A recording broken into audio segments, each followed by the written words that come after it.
who is a voice pedagogy specialist and movement specialist. So we're going to let him introduce himself and share some things about himself. All right, hi, my name is René René Alfred Young, and with that, I call myself Ray when I'm coaching. I teach Pilates. I've been teaching Pilates for about 5 years now. I also do Pilates with chiropractic services in conjunction. So I like to tie together a lot of things with what I've done as a music major, where I was a major at Jackson State University from 2007, and I did my master's, so I finished that in 21. Yeah, that's it so far. Cool. So we've gone back a few years with each other, so let's not get too started, but we're going to laugh later. Hello? Yes. So, being that today is about voice pedagogy and about movement, we want to talk about the importance of making sure we keep the body healthy, happy, and whole. So one thing we have to, this is a Christian podcast, and one thing we talk about, is how God views us in different aspects. And the one thing about the Word of God says, we have to honor Him with our bodies. And so one thing about the year 2026, I want to make sure that people understand that this is a critical year to also stay in shape, especially for musicians to not only stay in shape, like as far as weight, but vocal-wise, and how that aligns with each other. Yes. So why don't you start us off and talking about your own thoughts and your own things you would do in regards to that? Being a happy singer in my body with my voice, I found it to be amazing tying Pilates into what I do every day. So much so that's why I just said I'm more dedicated to it now. And from it, I've found myself enjoying my singing more, having my voice a lot to give with the opera, with my church, and with anybody. So I say, to me, I've learned that first off, hydration in the body. And then after that, I really just come to understand that building your endurance, just understanding breath mechanics, not just for singing, but breath mechanics in your exercise. How diaphragmatic breathing is so similar to what you're doing in building endurance breath while working out. And when you find the two, you keep working together with them, you find a little joy and love, you meld them together, and you do them together. And it's a lifestyle. And with my lifestyle choices, with my connection and understanding the two being similar, I think in that understanding, I move forward with it as one. And that's how I train my voice, that's how I train my body. They're all together. So when I get up in the morning, my breathing is for my singing, my breathing is for my working out. That's my first thing. And for those who don't really understand vocal pedagogy and the definition behind it, can you give us the definition of voice pedagogy? Well, I guess that's being your knowledge and the practice of something, and that pedagogy for me is pedagogy of voice. And with it, we're going to go with that. Okay. So I guess my understanding of it is, like you said, the knowledge of something, and the knowledge of how the biology of singing and how it works. Yeah. When we get into the larynx, when we get into the muscles and the biblical every gadget, Dr. Hill's gonna kill me later if I said that wrong. I'll take the kill. But the diaphragm and how the muscles engage, and from the stomach muscles, and just the study of the inside of the head, the pharyngeal space. There's so many biology terms in regards to this. And so I guess we just want to get into and allow you to explain to us how this aligns with each other, like especially with what you do. Let's use Pilates. And just the same way what I'm saying, just my everyday walk of connecting all the two things together. One side of the world of Pilates, one side of the world of just understanding voice, and how mechanics in there of training is the same. And so with Pilates, elongating through the body, you think about that when you think about your posture. When you're hanging over to release on or decompress the spine, latch at the elbows, and you're just hanging down and letting yourself rock and free yourself up. Alexander technique, stacking right back up, getting prepared to actually send the voice forward with free, clear space, stacking up just like we're talking about fender walls, getting it lined up where you're not in a space where you're going to close up, but you can open up. You know what that feels like. Pilates really helps with just understanding the body, enough and having this awareness of the body enough through its philosophy to make you a better singer, I say. I really am practicing that right now. I've been talking to the professors, just talking about some correlations. So, yeah. So, I mean, what further in there we want to go? Alexander technique. Like, if somebody were to call you and say, René, we want you to do a master class in regards to Alexander technique. Can you tell us how you would go about using what you do in Pilates and the different movement of the bodies with teaching a student how to better themselves vocally in that type of master class setting? Okay, we have reformers in here. And let's see if that angle. Okay, just a moment. Right. We'll be back with our regular break. Alright, in this space here, I'm going to take this bar down. This is a reformer for Reformer Pilates. And we're here at Pilates Jackson. Awesome. So lie down as a character. And just thinking about singing, elongate through my body here. Think about getting a neutral spine position. That's just the same as me standing up tall, letting my heels rest down, standing up tall, being prepared to sing with an open space, with a flare in my chest, head stacked just right, a little lift into the chin, and while I'm just bending and extending and breathing, exhale, till my inhale, I'm still working all the mechanics that it's going to take to sing out my first note. And same way as if I had somebody on the inner reformer, and this is Alexander technique, I would just want to focus on, maybe if I was doing squats in the series. You know, we're coming up, I was squats and we had weights on here, but we're going down into it. And we want to understand how to elongate through the spine, have them step down after we're walking down, latch up the elbows, hanging over, and allow themselves to just hang free. And that's the correlation right here. And the same as the Alexander technique, because it's still the same mechanism. And when we come up, you're stacking vertebrae. You want to know that you're going one to the next, to the next, to the next, to the next. On up, elongating through the head, ready to sing as well. All ready for your next movement in Pilates. Yes! Okay, well, I'm going to let you get your seat back for my next question. I like that. That was really good. That's really good. Okay, so since you're chairman, can you explain to me about vertebrates in regards to posture?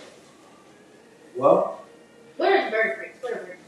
Okay, so in our backs and our spines, we have these vertebrae, little cushy little pads that kind of help us stack up and keep our posture right. And when they're interrupted, they keep those nerve endings from touching. And when they're interrupted, they do touch. And they really do interrupt our bodies. We feel it, it hurts. We find ourselves shifting, holding in different positions, going to spasms, and having all kinds of other names that we go see chiropractors for. Action chiropractic, if you like one.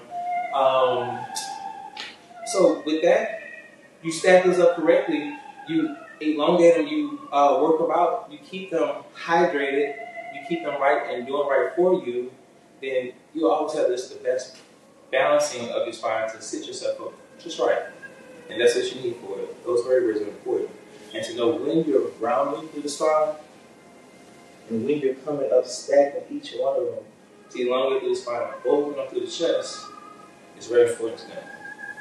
Okay, so when we have great posture, and I'll say for myself, sometimes when I remind myself to stand up straight, I feel like I'm free here.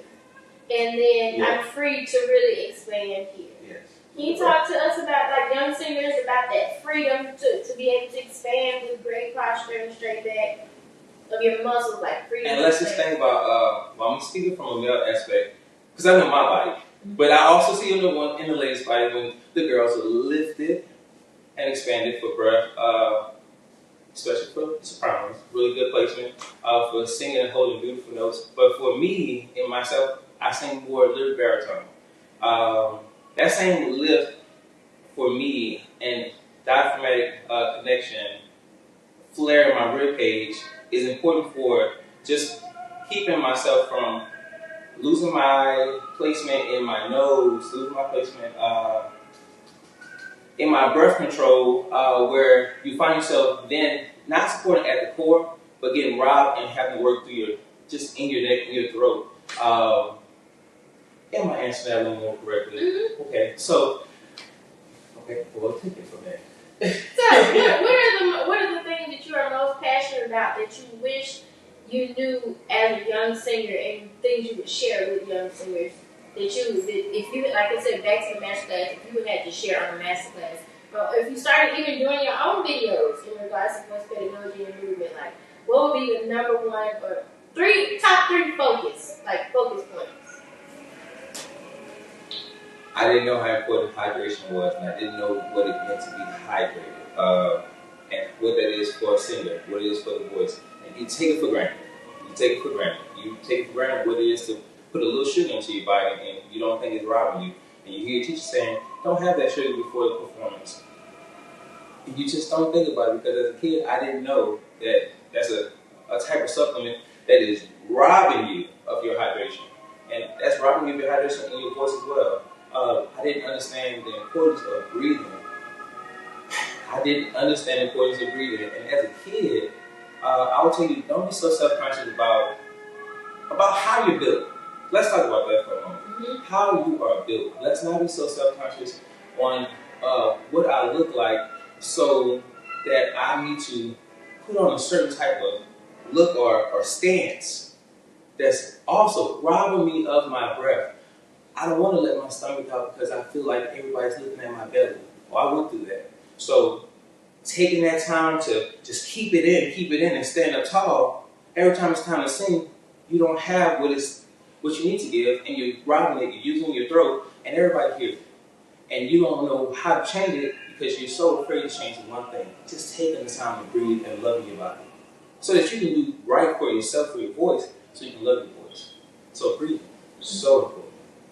And lastly, fitness. I mean, just understanding your body through fitness is its own reward. People who decide not to work out and say, "Oh, that's not for me," they miss out on the opportunity to keep on learning about different mechanics in the body, muscle groups, things that you're gonna just always need to incorporate for your best singing. Because you don't think about, when you think you're singing clear, just from your diaphragm on out, 3 voice flaps, and it's come out your mouth, and you think that's good enough. It's so many other mechanics that you could be aware of, things in your face, muscles, lifts that you can use, but you just don't know it, and you just don't think about fitness enough. We get away from it, and we miss out on the opportunity to know our bodies, to know ourselves. So those 3 are just its main parts, because there are always some sub areas inside of there that once you have, you're stronger, you're more empowered, and pretty much you'll be a self-driven singer and artist. So that is wonderful, and I'm glad you talked about the last one, fitness, because I work out at this place called Barry's back in Chicago, and the more I worked out, I saw that the stronger I was, and the most beautiful sounds. I'm one of those singers, I hate listening to myself. But the more I worked out and the more this got stronger, the most beautiful sounds kept coming out. So that is a thing of fitness, and realizing like what works for you to be able to produce that kind of sound. To get out of your own way, they will always tell us. Get out of your own way for your voice to be free. And you think it's just going to be free. No, you have to do something to make it free. You do. Clown around, throw your arms. All the kooky stuff you see us do, yes, we do that. Yes. And I know you talked about, it's something you said, and about that it brought up the thought of food groups. One of the biggest robbers, like it's like almost criminal in the West world, that is dairy.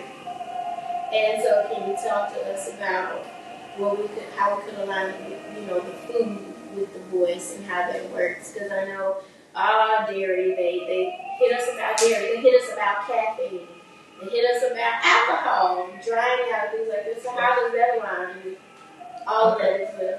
I am not a doctor. I'm gonna start with that. But it's a pure suggestion. So if this does not work for you, we are not responsible. Yes. Thank you. But I do love the conversation of it. And for me, dairy. Let's start there, like you said. With dairy, I understand that it's an idea that we produce a lot more mucus because of the intake of dairy into our body. That is, for a singer, we know it's a problem. It gets in the way. That phlegm is in the way. We need space. We need freedom. We need to move. And if it's not able to move, then that's a problem. So that's my biggest issue with that. How do you combat it? Well, hot towels over the head, steam.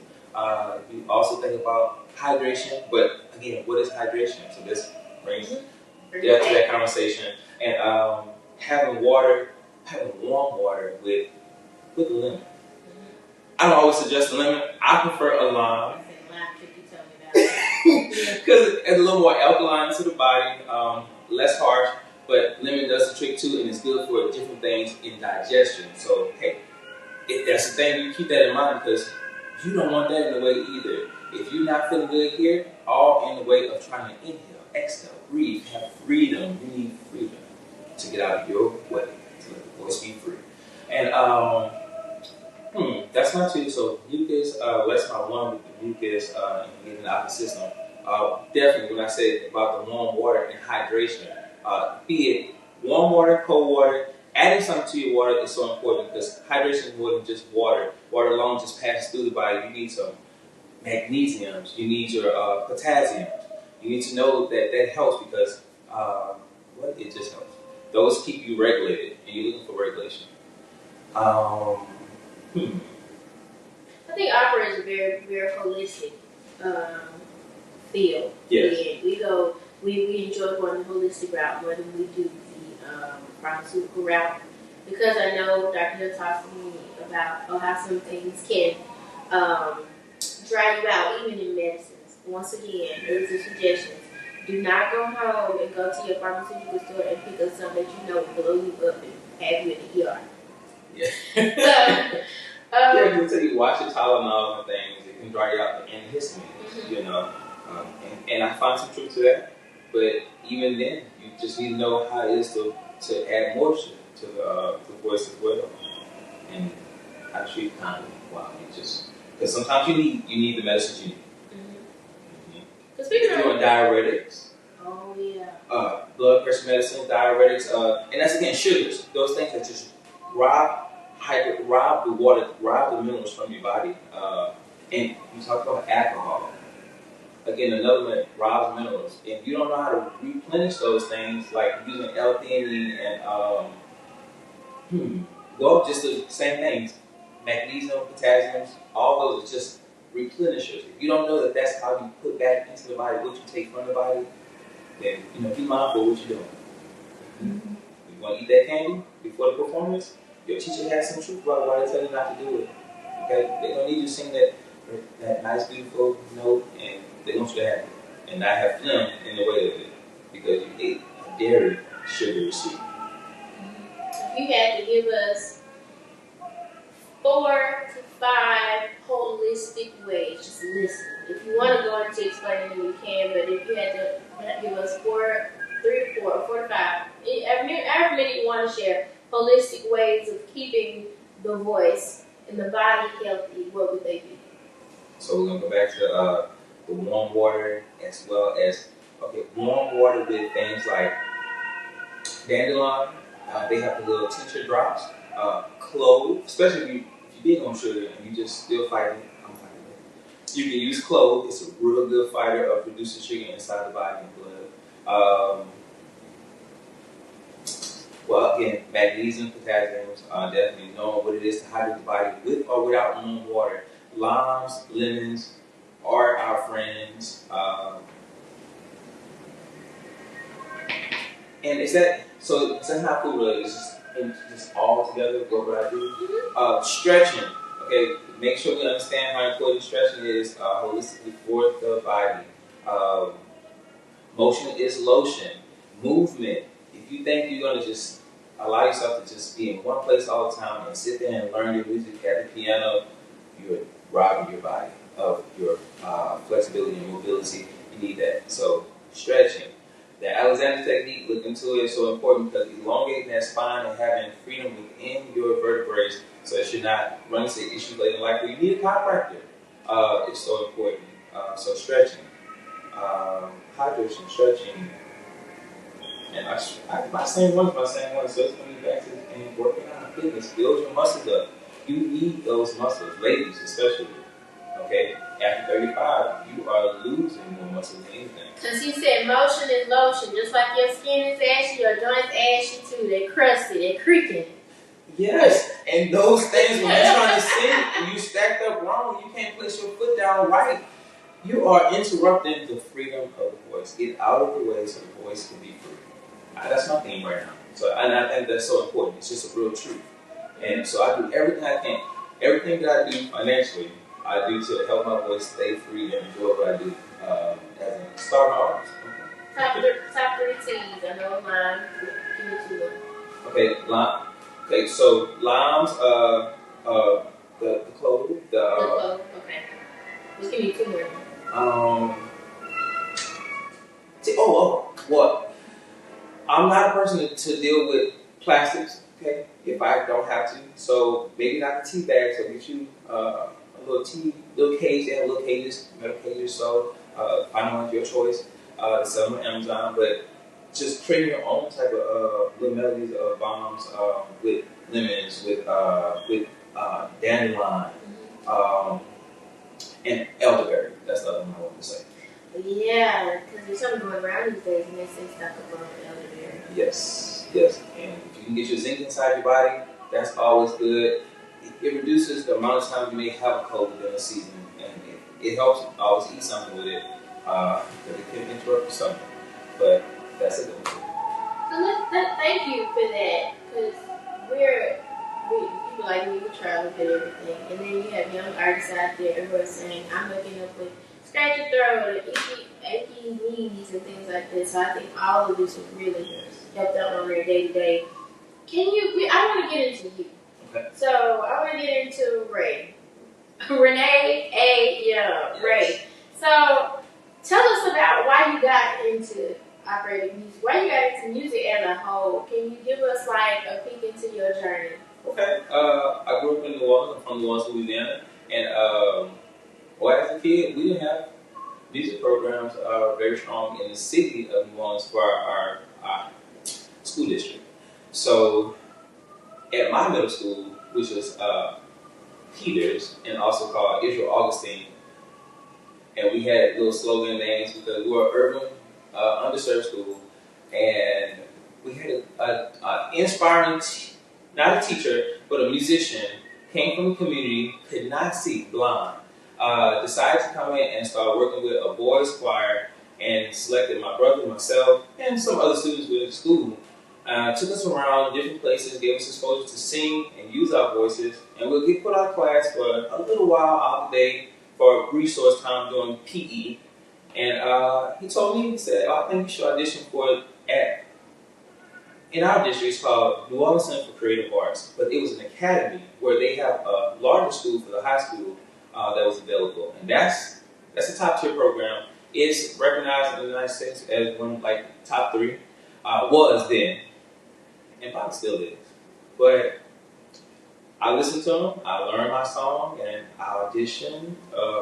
I wasn't speaking the language, but I did learn. I cannot remember the song today, but I did learn a song. I got the piece and went in there, and they said I sung with heart, and that got me to the door.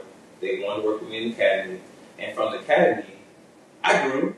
I got to sing the language pieces. I understand a little bit about it each time. Also got a chance to really get into the theories. It was just still beginning level, but it was enough. And I got accepted into the high school program, which was a big accomplishment for me at the time. So when I got there, that's kind of started everything. Katrina moved me to Memphis, Tennessee. I continued to sing choirs, and I got a chance to be in. I had just started singing in a church choir. I didn't grow up in church. So I got into a church choir, and I got a chance to continue singing in high school choirs in Memphis after Katrina for a little while. I got a chance to go back to New Orleans and finish my program while the summertime was going on. And I came back to Memphis and I finished high school there. And I made my way to Jackson State and I said, I'm done with music and I was going to be an accountant. And I met a man named Dr. Priscilla, and he said, well, you have a CD and you've done this. And I said, but it is a lot to do. And he said, well, give me a chance. And I said, I do want to sing, but I wanted to be a performer. My dad said, don't be performance, be education. I thought that was a great idea. Now I do. And that's kind of how we got started. Now, granted, let's talk about just 1 second. At the time, I had a car accident in high school that limited me on my mobility and where I could use my hands, so I don't have all my dexterity. So when I said challenge, that was my challenge because I know what it takes to be a singer, but to be a musician, especially an educator, you have to be able to play and have the freedom to fill out the piano and just move it. That was a challenge for me, and for me, it stayed with me for a while, but it still worked with me, and I stayed with the program. And on the other side, I became a music major. I taught in the district in Jackson, Mississippi, in JPS for some years, and from there, Katrina, but another disaster, COVID came to play. I went to grad school, started working on my master's, and then I got into fitness while working on my master's, and I stayed there for now because life has been amazing for me, my singing. So I'm working it all together, and my next endeavor is into the mental health area, where I'm going to work on my specialty in psychometry. That's so great. So mixing all, body, mind, it all. That's just what I do with my life is what I do with my voice. The being. Yes. The being. I like it. Yeah. You know what? You should do that. You should write a book called The Vocal Being. It's copyrighted, so don't you take it. We got record. We just put a C on it. So don't you take it. The Vocal Being. That's your book. I received that. And you gotta get it right. This is your forward. It is. It is. No, I mean, all credits are flowing. You come with this thing right now. It's just more to it. Yeah. That's all. I take that. Well, thank you for coming on. Man, thank you for having me. I'm so excited. This is cool. On the Hillary Show. Booyah. On the Hillary Show. Thank you for tuning in to Let's Talk About It. Like I said, once again, thank you for being here. And I hope you all really enjoyed it and learned something, because this, like we say in every podcast, this segment, like in every segment, is to help the young and seasoned artists. Yes.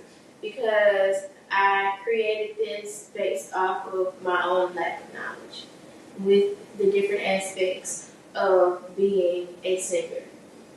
And so I want the young artists to know, like, if you start young, it'll be great for you, and as you grow. Versus, and even with the seasoned artists, like, it's not too late to right the wrongs. Yes. Whether it's physical, whether it's financial, whether it's any aspect of the career, Yeah. It's not too late to right the wrongs. So these are the resources. These segments are resources for young and seasoned artists. And I love that you say that. On my last little thing I say start an artist with pride, because I want to continue being an artist. I want to be a singer. I didn't want to say, I just have a job. Mm-hmm. I didn't want to be just a teacher. Mm-hmm. I didn't want to be just anything. I wanted to be able to be an artist. Mm-hmm. So I got myself in these areas that put me into a place where I can get my health together, where I don't think about my stomach, because I'm always working on it. I'm in spaces where I'm doing the things that's necessary to keep my voice free and able to do it if they call me to it. Because you only can do what they hire you for, so I'm always staying ready. Okay, call me. Okay, call me. Tell the people where we can find you in Jackson. Okay, here in Jackson, Mississippi, René Renaissance Young on Facebook, Young Renaissance on Instagram, Young Renaissance 504, and then also Pilates with Jackson, Action Chiropractic, go by René A for Young. Thanks for having me in.